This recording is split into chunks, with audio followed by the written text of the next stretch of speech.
전략과 정책 방향입니다.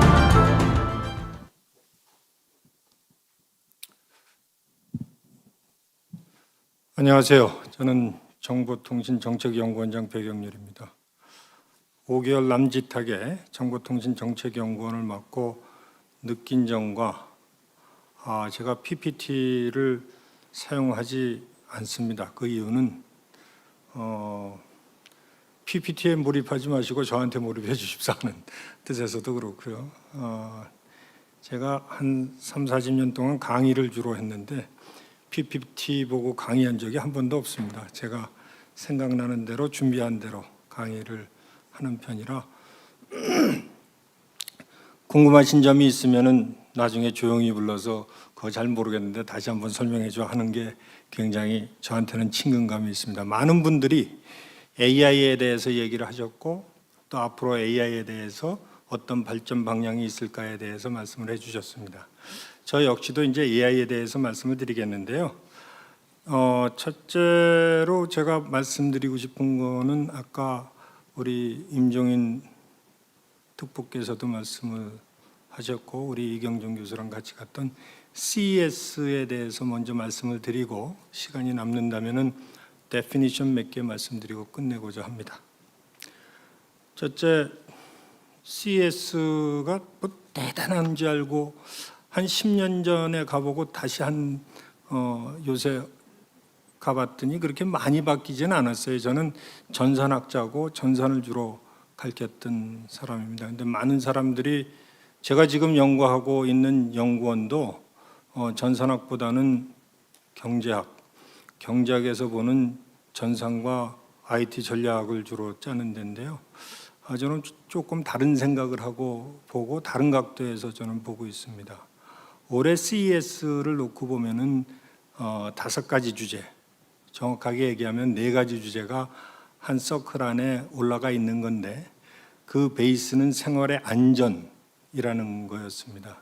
그러니까 AI를 사용하건 다른 방법을 연구하건 생활의 안전이 우선돼야 된다는 거 위에 첫째, 생성형 AI.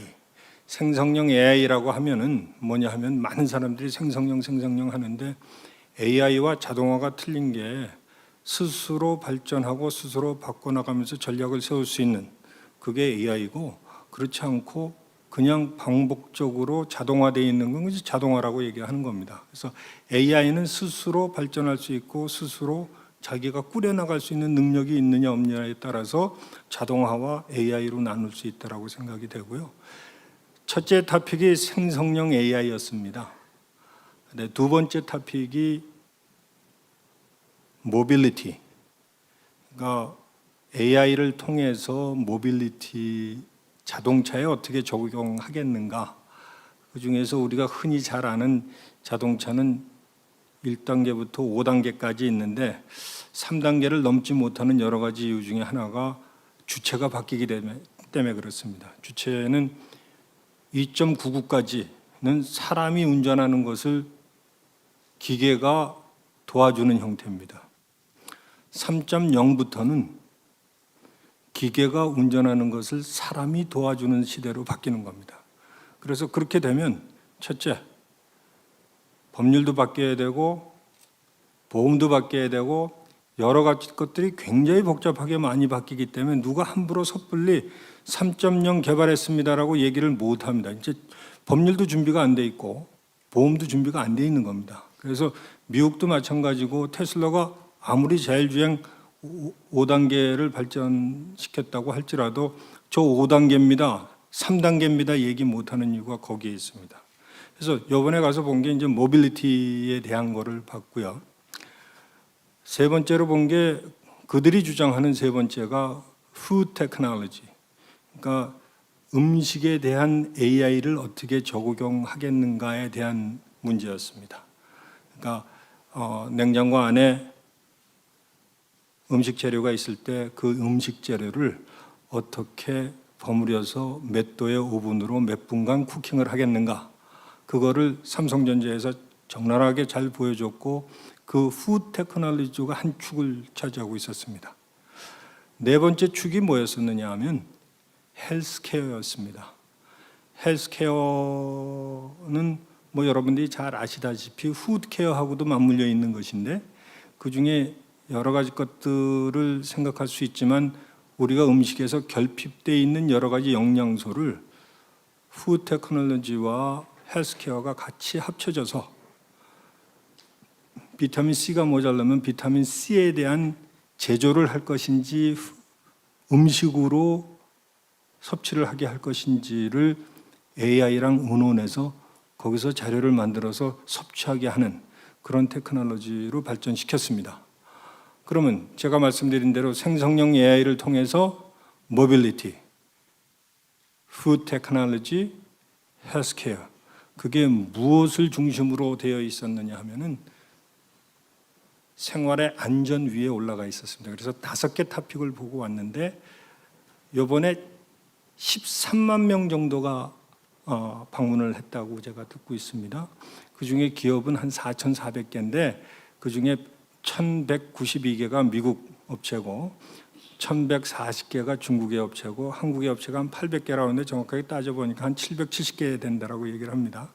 770개 한국 업체인데 사실 이태원에 한국 사람보다 CES에서 한국 사람 더 많이 만난 것 같습니다. 그 정도로 한국 사람이 많고 귀에 들리는 소리가 거의 한국 야 어디가 뭐부터 시작을 해서 굉장히 많은 것들을 제가 느끼고 온 장소이기도 합니다. 그거와 더불어서 생성형 AI에서 앞으로 발전될 수 있는 방법이 무엇이 있을까를 찾아봤는데 그중에 온 디바이스 AI라는 걸 제가 발견을 했습니다. 온 디바이스 AI라는 것은 뭐냐 하면 뭐 비근한 예로 S24 그러니까 여러분들이 쓰고 있는 갤럭시 핸드폰, 삼성 핸드폰이라는 게 지금 마켓에 나와 있는 게 23이고 2월 달부터 지금 아마 1월 말부터 판매하는 걸로 제가 알고 있는데 2월 달에 많이 여러분들이 살 수 있을 겁니다. 그게 S24라는 건데 S24에는 온 디바이스 칩이 탑재되어 있습니다. 칩 안에 생성형 AI를 생성할 수 있는 그런 칩을 탑재했습니다. 그래서 첫째 지금 추구하는 것이 뭐냐면 foreign language, 다른 랭귀지를 구사할 수 있는 생성형 AI를 탑재했습니다. 내가 한국말로 얘기하는 것을 영어로, 또 영어로 얘기하는 것을 한국말로, 그 다음에 스페니쉬로, 불어로, 뭐 러시아어로 다 직접, 그러니까 동시 통역관을 하나 데리고 다닌다라고 생각하시면 됩니다. 그게 S24에서 지금 구현하고 있는 것이고 많은 분들이 질문을 합니다. S24 그 조그만 데에서 뭘 하느냐? 모든 테크놀로지의 집약체가 셀룰러 폰입니다. 셀폰입니다. 그러니까 자동차에 들어가는 것도 아니고 기계에 들어가는 것도 아니고 가장 작게 많은 펑션을 넣기 위한 피나는 노력을 하는 데가 삼성전자라고 생각하시면 됩니다. 온 디바이스 AI가 됨으로써 벌어지는 것들을 생각해 봤습니다. 온 디바이스 AI가 나오면서 생각될 수 있는 여러 가지 것들 중에 하나가 직접 교류입니다. 그러니까 나의 에이전트가 내가 필요로 하는 곳에 가서 그들이 팔고자 하는 에이전트한테 물어보고 오는 겁니다. 그래서 당분간은 플랫폼으로 연결되는 게 가능하겠지만 앞으로는 직접 거래가 더 왕성해질 것이다 하는 생각을 합니다. 그래서 당분간의 플랫폼을 어떻게 활용할 것인가에 대한 얘기, 그 다음에 직거래됐을 때에 우리가 준비해야 되는 과정, 그 다음에 우리가 무엇을 어떻게 만들어서 정부와 같이 가겠는가 하는 연구를 저희는 키스트에서 시작을 했습니다. 그래서 권리장정을 만들면서 정부랑 같이 만들면서 제가 생각한 게 권리장정이 좀 어렵다. 조금 더 쉬운 단어가 없을까? 그 디지털의 보편화일 텐데 근데 권리장정이라는 단어는 굉장히 선점을 잘했습니다. 왜냐하면 뭐 우리 정부에서는 디지털 빌 오브 라이트라고 그러는데 사실 정확한 영어로 따지면 빌 오브 디지털 라이트이 맞겠죠. 빌 오브 디지털 라이트를 놓고 보면은 그렇게 들으면 훨씬 쉬워요. 무엇이 윤리가 맞는 것인지 디지털 소사이티에서 그러면 우리가 어떻게 해야 될 것인지 5가지 축으로 나눠서 얘기를 합니다. 자유, 연결, 공정, 안전 이런 것들이에요. 그런 것들을 기본으로 해서 아까 제가 얘기한 생활의 안전을 기본으로 해서 그 4가지 축을 쌓았듯이 우리 이 디지털 생성형 AI 시대에 과연 무엇을 축으로 할 것인가는 아까 얘기하는 자유와 혁신과 공정과 안정과 연결 이런 것들로 다 내포되어 있다라고 생각하시면 될 겁니다. 그래서 앞으로의 세계는 직접 연결 시대, 그 다음에 공존하는 AI인데 그 AI가 어떻게 변화하느냐, 에이전트를 중심으로 각자의 역할을 판매자는 판매자대로 또 사용자는 사용자대로 예를 들어서 이겁니다. 이번 시즌이 과메기를 많이 먹는 겨울철이 돌아왔는데 과메기 먹고 싶다. 나는 당도 달달함은 어느 정도고 쫀득함은 어느 정도고 그걸 다 말로 표현합니다. 그럼 내 에이전트가 포항에 있는 과메기 생산자 에이전트에 가서 제일 싸고 제일 좋은 과메기를 찾아서 직접 연결해 주는, 지금 소사이티를 놓고 보면은 아마 플랫폼 쿠팡에 가서 먼저 접속을 하겠죠. 그러나 궁극적으로 놓고 보면은 그 쿠팡이 어디서 갖고 오는 줄 알면 그 에이전트는 당장 생산자로 쫓아갈 수밖에 없는 소사이티로 가지 않을까 하는 생각을 하면서 이번에 CIS를 아주 흥미롭게 보고 왔습니다.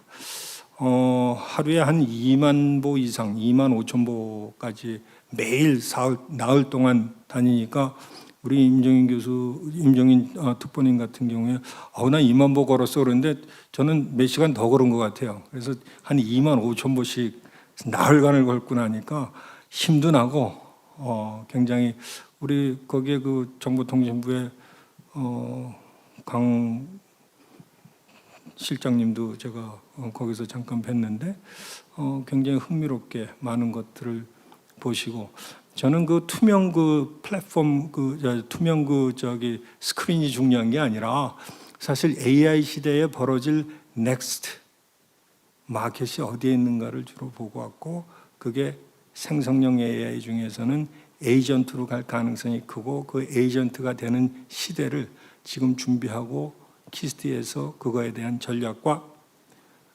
정책을 마련해야 되겠다 하는 생각을 하고 돌아왔습니다. 많은 것을 생각하게 하는 CES였고 또 우리 정보통신정책연구원에선 국가를 위해서 무엇을 준비하고 내일을 위해서 무엇을 준비할 것인가. 제가 한 20여 년 전에 서울시 전자정부를 처음 시작을 고건 총리님하고 같이 했습니다. 고건 시장님이시죠. 너무 많은 것을 배웠고 전자정부의 핵심은 매니스탑을 원스탑으로 만들었습니다. 근데 이번 정부에서 해야 될 일은 전자정부가 아닌 아이거버먼트라고 생각합니다. 아이거버먼트는 인텔리전스 거버먼트입니다. 전자정부가 매니스탑을 원스탑으로 만들었다면 아이거버먼트는 원스탑을 넌스탑으로 만드는 겁니다.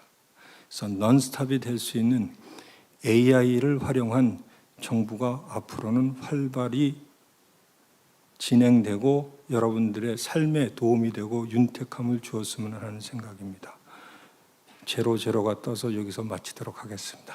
경청해 주셔서 감사합니다.